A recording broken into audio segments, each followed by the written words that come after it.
படிப்பில் சாதிக்கணும் தான், படிப்பும் சாதனை தான், அதை நான் மறுக்கலை. பட் அதுக்காக பர்டிகுலராக ஒரே ஒரு படிப்பில் மட்டும் நம்ம அச்சீவ் பண்ணியே ஆகணும் அப்படின்னு நினைக்கிறது ஒன்றும் சாதனை கிடையாது.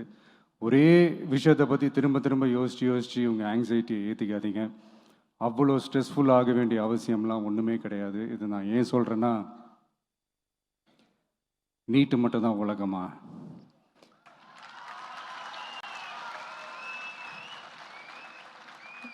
நீட்டை தாண்டி இந்த உலகம் ரொம்ப ரொம்ப பெருசு. அதில் நீங்கள் சாதிக்க வேண்டியது பல விஷயங்கள் இருக்குது.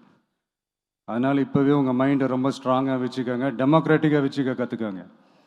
ஏன்னா டெமோக்ரஸின்னு ஒன்று இருந்தால் தான் இந்த உலகமும் சரி, இந்த உலகத்தில் இருக்கிற எல்லா ஃபீல்டும் சரி, ஒரு ஃப்ரீடமாக இருக்க முடியும். அது மட்டும் இல்லை, ஒரு முறையான ஒரு டெமோக்ரஸி இருந்தாலே போதும், எல்லாருக்கும் எல்லாமும் ஈக்குவலாக கிடைக்கும். அதனுடைய ஃபஸ்ட்டு ஸ்டெப்பாக உங்கள் வீட்டில் இருக்கிற எல்லாருக்கிட்டையும் சொல்லுங்கள், அவங்கவுங்களுடைய ஜனநாயக கடமையை ஒழுங்காக செய்ய சொல்லுங்கள்.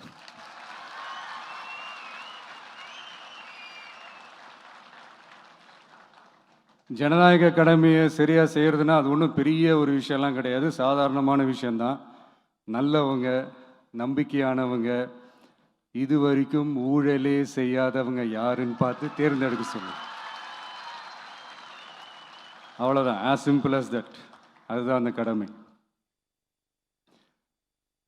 நான் ஒரு 2 years பேக் இதே ஸ்டூடெண்ட்ஸ் ஃபங்க்ஷனில் நான் சொல்லியிருந்தேன், இந்த காசு கொடுத்து ஓட்டு வாங்கி ஜெயிச்சிடலாம்னு நினைக்கிறாங்க இல்லையா, அவங்கள அந்த கல்ச்சரே யாரும் என்கரேஜ் பண்ணாதீங்க, யாரும் காசு வாங்காதீங்க, உங்கள் பேரண்ட்ஸ்கிட்டையும் எடுத்து சொல்லுங்கன்னு நான் சொல்லியிருந்தேன்.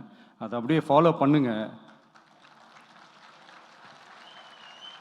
ஆனால் நீங்கள் வேணால் பாருங்கள், அடுத்த வருஷம் என்ன நடக்க போகுதுன்னு. வண்டி வண்டியாக கொண்டாந்து கொட்ட போகிறாங்க.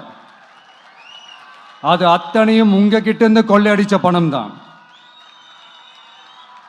என்ன பண்ண போறீங்க? என்ன பண்ணணும்னு உங்களுக்கு கரெக்டாக தெரியும். அது நான் சொல்லி தான் புரிய வைக்கணும்னு ஒன்றும் அவசியம் இல்லை.